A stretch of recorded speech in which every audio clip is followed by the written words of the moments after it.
है कि मैं घटना बताऊं, वहां बनारस से शायद तिलक आया था, तो पंडित जी जो है लड़के वाले जहां तिलक चढ़ रहा था, तो पंडित जी जो है वहां से भाग गए,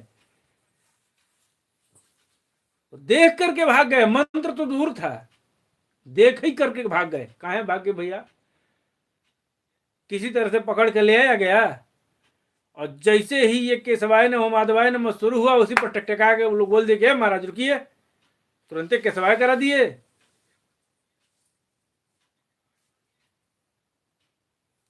जहां 2 बार रोका टोकी हुई, धीरे से वहां से 9 2 11 हो गए। विवाह में जो है हमको जबरदस्ती बुलाया गया बनारस से। हम जब विवाह में गए तो वहां फिर वैसे ही जो है, यहाँ 7 लोग आए थे, वहां 10 लोग थे। लेकिन क्या मजाल, 10 लोगों हम बैठ गए, हमारे साथ कोई एक भी साथ देने वाला नहीं था। जब हम बोलने लगे तो हमारे बाबा विश्वनाथ की ऐसी कृपा है, बनारस में रहने की ऐसी कृपा है, विश्वनाथ जी का ऐसा आशीर्वाद है कि कभी जो है पीठ में धूल नहीं लगने दिए। वह स्वतः आकर के खड़ा होकर के लाज बचा लेते हैं। शिव समान दाता नहीं, विपत्ति निवारण हार, अलज्जा मेरी राखी हो नंदी के असवार। बाबा की कृपा हो गई। बाबा की कृपा से वहां एक प्रकार की जो रणभूमि बनी थी, उस रणभूमि में हमको विजय श्री मिला। द्वार पूजा के बाद जितने ब्राह्मण बैठे हुए थे, यहाँ तक कि लड़की का जो भाई था वह भी ब्राह्मण था, और बनारस में वो भी पढ़ता था। वो आकर के बोला कि गुरुजी आप कहीं पढ़ाते उड़ाते हैं क्या? हम कह तुमको लग क्या रहा है बेटा बताओ? तो वो बोला कि गुरुजी हमको तो लग रहा है, क्योंकि आप मंत्र में बोलते समय जिस प्रकार से इसे डांट रहे थे, तो हमको समझ में आ रहा था कि हमारे गुरुजी भी जो है ऐसे ही डांटते हैं पढ़ाते पढ़ाते। तो आप भी जो है कहीं पक्का पढ़ाते हैं। हम लोगों से त्रुटियां हुई, अब तुरंत जो है आंख तलेर करके डांट रहे थे। मंत्र बोल रहे थे लेकिन डांट रहे थे। लड़की का परिवार भी जो है बड़ा इज्जत दिया। लड़का वाला तो पूछना ही नहीं था। अब इन लोगों को तो ये हो गया कि अरे हमारा तो जो है इज्जत बच गया, इज्जत बन गया। तिलक में जो बेइज्जती हुई थी उससे जो है तो बढ़िया जो है 15-20 हजार रुपया लोग दे करके विदाई किए। हम कुछ नहीं मांगे, क्योंकि कहीं ना कहीं से घुमा फिरा करके रिश्तेदारी की बात थी। तो दक्षिणा जो दिए दिए, लेकिन एक सम्मान मिला, उचित सम्मान जो मिलना चाहिए था हमारे उस वेद मंत्र को, उचित सम्मान वेद मंत्र के माध्यम से हमको भी मिला, तो मन तृप्त होता है। अब यहां जो है रोने धोने की बात, तो रोने धोने की बात बताए। अब आजकल ट्रेंडिंग चला है, महिलाएं कुछ आती हैं और रोने सा माहौल बनाती हैं, उसका भी पैसा लेती हैं। और आजकल एक बाबा निकले हैं जो गाना गा करके, फिल्मी गाना गा गा करके शादी कराते हैं। सनातन धर्म कितना गर्त में जा रहा है, लोगों को वही पसंद आ रहा है। सबसे बड़ी बात यह है कि लोग उसी को पसंद करते हैं। क्षमा करिएगा, मैं विषयांतर हो गया हूँ, विषय से भटक गया हूँ। विषय हमारा दूसरा था।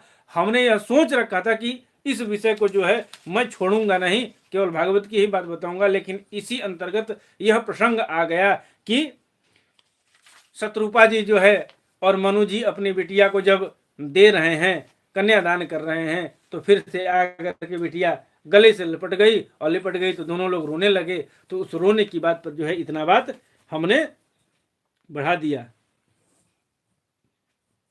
फिर उसके बाद जो है करदम जी से आज्ञा लेकर के मनु और शत्रुपा जो है अपने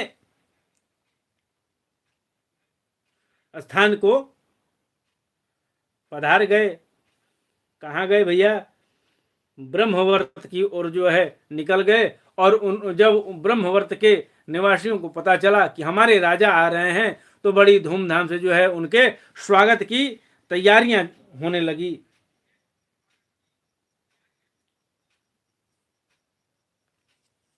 स्वागत किया गया। वो आए और आकर के फिर जो है भगवान के पद पदारविंद में जो है वह भी जैसे निरत थे उस प्रकार से निरत हो गए। व्यास नंदन विदुर जी, जो पुरुष श्री हरि के आश्रित रहता है, उसे शारीरिक, मानसिक, दैविक, मानसिक अथवा भौतिक दुख किसी प्रकार का कष्ट जो है नहीं होता है। मनु जी निरंतर समस्त प्राणियों के हित में लगे रहते थे, और मुनियों के पूछने पर उन्होंने मनुष्यों के साथ समस्त वर्ण और आश्रमों के अनेक प्रकार के मंगलमय धर्मों का वर्णन किया जो मनु संहिता के रूप में उपलब्ध है। देखिए, अब और एक बात बता रहे हैं। मनु जी ने आगे बताया था, अभी कथा में मैंने बताया था, ब्राह्मण जो है मुखमंडल से और भुजा से मनु जी अपनी उत्पत्ति बताए हैं। मनु जी स्वतः क्षत्रिय थे। और मनुवादी कौन कहा जाता है? तो हम ब्राह्मण कहे जाते हैं। हम ब्राह्मणों को मनुवादी का जो है टैग मिलता है कि हम ही मनुवादी हैं। मनु जी कौन थे? तो क्षत्रिय थे। मनु जी क्षत्रिय थे और उनकी बनाई हुई परंपरा को लेकर के हम चलते हैं तो हम मनुवादी कहलाते हैं, केवल लेकर के चलने से। तो विचारणीय चीज है, इसको ध्यान में रखिए, इसको जानिए कि मनु जी क्या थे। अब जगत के सर्वप्रथम सम्राट महाराज मनु वास्तव में जो है कीर्तन के योग्य थे। यह मैंने अनेक अद्भुत चरित्र का वर्णन किया। अब जो है उनकी कन्या देवहूति का प्रभाव जो है तुमसे कहूंगा।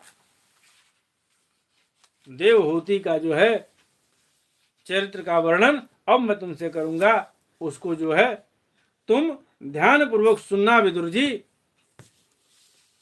मैत्रेय जी को भी हम प्रणाम करते हैं कि प्रभु आप विदुर जी को यह चरित्र कल सुनाइएगा।